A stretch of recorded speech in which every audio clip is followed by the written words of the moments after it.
Desde el oficialismo buscan ser una oposición constructiva, han dicho, al próximo gobierno de Gabriel Boric y han llamado también al futuro mandatario a mantener su disposición al diálogo. Bueno, vamos a conversar sobre lo que viene para el futuro bloque opositor.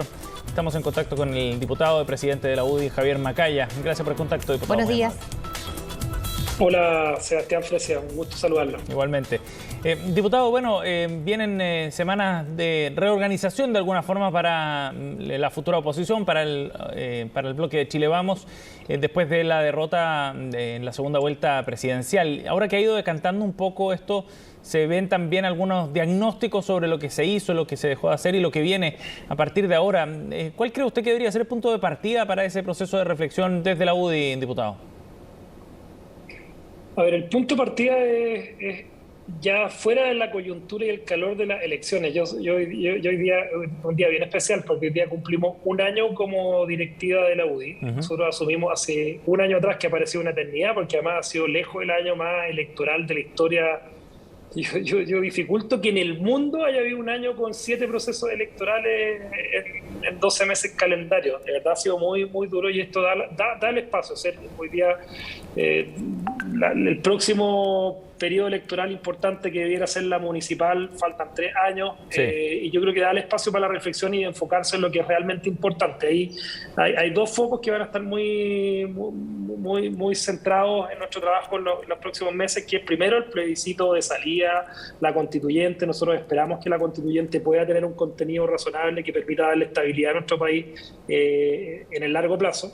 Y lo segundo es dedicarnos con mucha fuerza a la formación de jóvenes, captación de personas que puedan, no 3 meses antes de la próxima elección municipal, sino que con un trabajo en los territorios, levantando causas. Hay un ciclo político nuevo en Chile, tenemos un presidente de 36 años, va a tener cuando asuma como presidente de la República, y por lo tanto tenemos que saber leer ese mensaje. Ahora, ¿cómo ha visto estos primeros días, diputado? Y le pregunto finalmente porque ayer y comenzando la semana se puso fin finalmente a una polémica que más se había creado por la expectativa que generaba si iba o no iba a estas cumbres internacionales. ¿Cómo vio esta respuesta a los argumentos del presidente electo Gabriel Boric? Está en su derecho. A mí me parece que igual se pierde una oportunidad de incorporarse en temas que en su trayectoria parlamentaria. Yo compartí con Gabriel Boric los 8 años que él ha sido diputado y en materia de relaciones exteriores, derecho internacional, no ha sido el área de trabajo del presidente electo, y probablemente hay una oportunidad que se pierde, pero creo que también está con prioridades que tienen que ver con armar el gabinete, el foco, que eso, hay urgencias bien importantes, señales que está esperando el mercado de quién va a ser el próximo ministro de Hacienda. Creo que hay, si bien se pierde una oportunidad, está en su derecho, y creo que es algo que quizás se pudo haber hecho de manera distinta. Creo que la invitación quizás se pudo haber hecho también de manera más reservada, haber esperado la respuesta y no haber generado de esto un punto político y público, porque lo más probable es que hay muchas personas que hoy día asumen esto como esta negativa, como, no sé, una especie de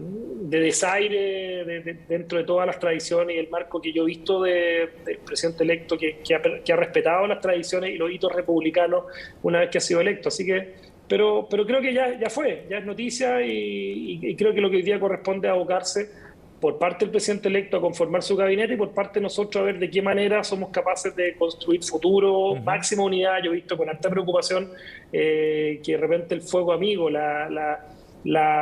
esta semana posterior a la elección de Gabriel Boric, muchos se han dedicado a decir, bueno, tú puedes estar en el bloque político de Chile Vamos, tú no puedes estar, o tratando de practicar este viejo deporte de la centro derecha, que es anticiparse 4 años antes para ver quién va a ser el líder de la próxima elección presidencial. Creo que hoy día es momento de unir a nuestra coalición e incluso incorporar a personas que se han autodefinido como de oposición, diputado, o partidos políticos para que se pueda trabajar coordinadamente. ¿Pero unir sobre la base de qué?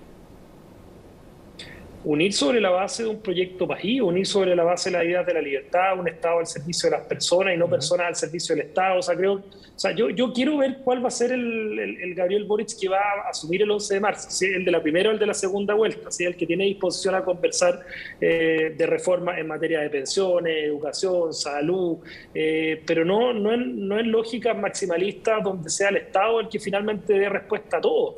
Yo creo que ahí se va a jugar, y no solamente con el próximo gobierno, sino que también en lo que salga de la constituyente, el modelo de país y la estabilidad que le vamos a dar en Chile en los próximos 40 años. O sea, ¿por qué va a ser el monopolio estatal ineficiente, separado de la evidencia técnica de lo que funciona en otros lugares del mundo, el que va a dar respuesta a los problemas que tienen hoy día los chilenos? Yo quiero, pretendo que dentro de la política pública en los próximos años se solucionen estos problemas, y creo que hay un diagnóstico compartido: pensiones, salud, los problemas de seguridad pública, hacerse cargo de la situación de la Araucanía, pero hacerlo bajo lógicas quizás menos maximalistas de las que vivimos en la primera vuelta. Yo creo que eso es lo que se juega a partir del 11 de marzo, sí, y es Gabriel Boric el que va a tener que dar respuesta a cómo va a gobernar. Sí, yo le preguntaba sobre la base de qué construir ese proyecto político, porque, por ejemplo, cuando se hacen guiños hacia la democracia cristiana, incluso, dado que la DC ha definido que será un opositor, digamos, un opositor constructivo, pero opositor al fin y al cabo, da la impresión de que se está buscando reunir a todas las fuerzas solo por el hecho de ser oposición, sin las definiciones políticas de base, que era algo que planteaba también de alguna manera Ignacio Briones en el fin de semana en una entrevista en el diario La Tercera. Yo discrepo. Creo que Chile Vamos tiene un montón de diferencias con la democracia cristiana, pero desde la propia democracia cristiana se han definido como una oposición constructiva al gobierno de Gabriel Boric. Es una definición que yo he visto en Renovación Nacional, en la UDI, en Evópolis, en Chile Vamos en general. O sea, yo creo que eso es algo que va a confluir, y no se trata de armar una coalición, porque además las coaliciones tienen una lógica de funcionamiento que tienen una importancia mayor en medio de los periodos de candidatura municipal, parlamentario, presidencial. Eso no va a ocurrir en el horizonte de corto plazo de Chile. Ser oposición constructiva es una cuestión donde tenemos identidad, tenemos principios diferentes en materia socioeconómica, pero yo no tengo ninguna duda de que si desde el gobierno, el presidente electo, a partir de marzo, se empiezan a proponer soluciones maximalistas que afecten el empleo, ponen en riesgo las pymes, se pone en riesgo lo que han conseguido las familias chilenas en los últimos 30 años, se pretende volver a las lógicas refundacionales, yo no tengo ninguna duda que la democracia cristiana, Chile Vamos, el Partido de la Gente, los independientes, gente de la exconcertación, van a ponerse al frente. Si desde el 11 de marzo lo que vemos es un gobierno que tiene disposición a construir acuerdos en los grandes temas, van a contar con nosotros, y yo me imagino que también van a contar con la democracia cristiana y con estos otros partidos y movimientos. Va a depender menos de la oposición y más del tipo de liderazgo presidencial que se perfile a partir del 11 de marzo. No sé si ha escuchado de estos anillos concéntricos, ¿no?, que va a ser una estrategia de la que se habló en las últimas horas para armar el nuevo equipo de trabajo, desde el gabinete hasta quizás otros servicios, ¿no? Con aquellos de Apruebo Dignidad, quienes están en el pacto con el presidente electo, y de ahí todos estos otros partidos que algunos pueden ser oposición, pero no necesariamente formar parte de un gobierno. ¿Cómo ve esta estrategia, ¿no? ¿Cómo la puede visualizar de aquí a marzo o a enero, ¿no?, cuando ya se empiecen a conocer los nombres de quienes la van a constituir?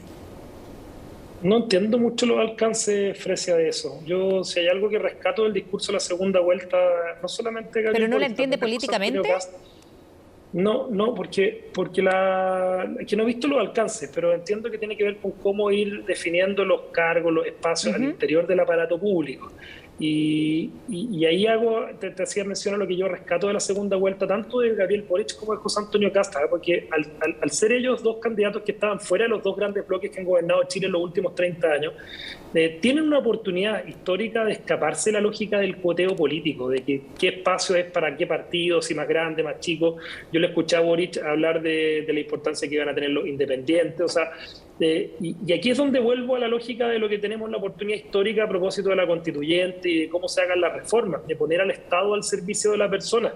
Hemos visto en el último tiempo como muchas veces los maximalismos de la izquierda implican que sea la persona pagando más impuestos, financiando operadores políticos en el aparato del Estado, la que está finalmente al servicio del Estado. O sea, yo creo que en un momento donde la solución de problemas públicos importantes como pensiones, como educación, los temas que tienen que ver con la salud pública, no pueden prescindir de un mecanismo que es mucho más eficiente para que el Estado haga su pega, que son las transferencias directas de recursos a los chilenos.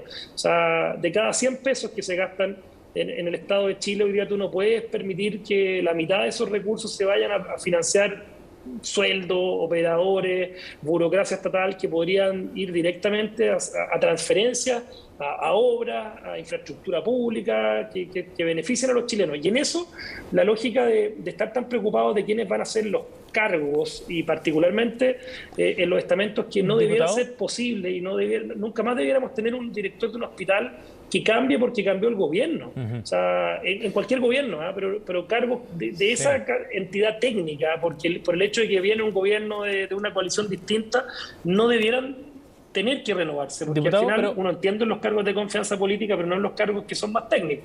Diputado, pero finalmente en esta idea de estos anillos de poder que es como la tesis que se está planteando para tratar de ampliar las fuerzas alrededor del gobierno, lo que se busca es ir acercando también a otros partidos que no están en el bloque de Apruebo Dignidad, ¿no? El Partido Socialista, otros partidos del Nuevo Pacto Social, movimientos sociales, independientes.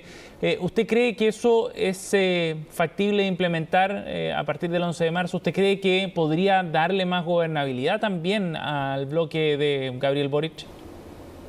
Es que sabes que vuelve a estar en la lógica del cuoteo político. No, pero no tiene que ver con el cuoteo necesariamente, sino más bien con la forma de vincularse con otros partidos que están dispuestos a apoyar al gobierno sin necesariamente entrar al conglomerado. Pero está bien, pero en el fondo es cómo tú te vinculas a otros partidos para ocupar cargos al interior del aparato del Estado. Tú tienes hoy día aproximadamente 3.000 designaciones que tiene que hacer el presidente electo de cargos que son de confianza política. Pero tú, cuando eso tú lo extrapolas a cómo ha funcionado en otros momentos de la historia de cambios de coaliciones de gobierno, de izquierda a derecha y de derecha a izquierda, tú te encuentras con que cargos técnicos, funcionarios públicos que se dedican a cuestiones que no tienen componente político en sus funciones, terminas prescindiendo de experiencias valiosas en el sector público. Y por eso creo que de los ejercicios más notables que se han hecho en el aparato público en los últimos años tiene que ver con la alta dirección pública, tiene que ver con el proceso de modernización que ojalá esté pensándose a nivel de la constituyente, un Estado al servicio de las personas con más transferencias de recursos directos. Ahora, si acá hay una estrategia para darle más gobernabilidad y menos inestabilidad, también, puede ser una buena noticia. Si llevamos, ¿cuánto? 2 años donde la polarización, la radicalización, un tipo de oposición que le negó la sal y el agua al gobierno del presidente Piñera, han sido algo que finalmente ha sido pagado por los chilenos. Nosotros no vamos a generar ese clima de polarización, de exigencia maximalista, porque entendemos que la democracia habló el domingo pasado. Nosotros vamos a hacer una oposición que defienda ideas, principios, y en términos macro, este principio para nosotros el más importante es poner al Estado al servicio de las personas y no al servicio de un conglomerado, una ideología política o el cuoteo de cómo se reparten los cargos al interior de una coalición o cómo se amplía esa coalición. Diputado, en otro tema de la pensión garantizada universal han surgido críticas desde el interior del equipo, incluso del presidente electo, en torno a cómo se puede financiar y que en el fondo esto deriva de cómo lo financia la próxima administración. ¿Cómo ve el panorama cuando en la Comisión de Hacienda primero tuvo una rápida gestión? Ahora, ¿cómo ve el debate legislativo primero y las críticas que vienen desde el equipo de Boric? ¿Qué es lo que importa acá? Es pagar rápido una mejora en las pensiones de todos los chilenos. O sea, importa, y yo hago la pregunta, o sea, cuando están los chilenos en su casa acá preguntándose, ¿a los chilenos les importa que la ley o el proyecto de ley lleve la firma del presidente Piñera o les importa cómo se financian mejores pensiones? En el programa de gobierno de Gabriel Boric tiene un aumento de pensión aún mayor que el que viene en este proyecto de ley. Por lo tanto, la cuestión del financiamiento va a ser parte de la discusión. Yo entiendo que Gabriel Boric tiene dentro de su agenda legislativa una reforma tributaria que vamos a tener que ver cómo concordamos en el Congreso. Acá nosotros tenemos miradas tributarias que permiten probablemente tener mejores recaudaciones por la vía del crecimiento económico, por la vía de ser capaces de mirar algunas exenciones tributarias. Y eso es una discusión, yo creo que la discusión tributaria derechamente va a quedar para el próximo gobierno, porque viene en el programa de gobierno de Gabriel Boric, porque se requiere probablemente tener una mirada tributaria para financiar este tema en particular, pero no perdamos la oportunidad y no nos quedemos en la cuestión pequeña de si el proyecto lleva la firma del presidente Piñera Diputado, o no, pero para apurarse y pagar lo más antes posible para mejorar las pensiones de los chilenos. sí, diputado, pero la crítica que se ha planteado no es más bien quién lleva la firma o quién firma el proyecto, sino fundamentalmente es una crítica técnica la que planteaban hoy día José de Gregorio, Eduardo Engel, Andrea Repeto, en esta carta que enviaron al diario Mercurio, porque lo que plantean es que no está financiada la pensión garantizada universal. Y entonces vamos a tener que esperar un par de años para sacar adelante esta reforma, porque el proyecto de ley Pero la pregunta sería si es que está financiado o no, entonces. ¿O no se pensó a largo plazo con su financiamiento? No, este tesoro público es deuda, o sea, sí está financiado. Sí, obviamente hay que implementar una serie de cuestiones que tienen que ver con las exenciones tributarias. En el programa de gobierno de Gabriel Boric, yo entiendo que viene una reforma tributaria, que a mi juicio es imposible que recaude lo que dice que va a recaudar, pero bueno, tenemos que ver cómo nos ponemos de acuerdo en eso, pero apurarse en generar una herramienta que permita que se paguen mejores pensiones para todos los chilenos, así como tampoco estaba financiada, Sebastián, la entrada en el pilar solidario de millones de personas que salieron del pilar, que tuvieron que entrar al pilar solidario porque se gastaron todos sus fondos de pensiones. O sea, de esa lógica tampoco se hubiese legislado por los retiros, tampoco se hubiese legislado sobre cuestiones que han aumentado la deuda pública de nuestro país y han sido necesidades. Yo creo que el tema de las pensiones es una necesidad social urgente que tenemos que ser capaces de cerrar. Plantear esto a nivel de política pública y buscar el financiamiento en la reforma tributaria o incluso en mayor deuda y apelar a las arcas del Tesoro Público para poder implementarla a la brevedad posible. Bien, diputado Macaya, muchísimas gracias por hablar con nosotros esta mañana. Que tenga buen día.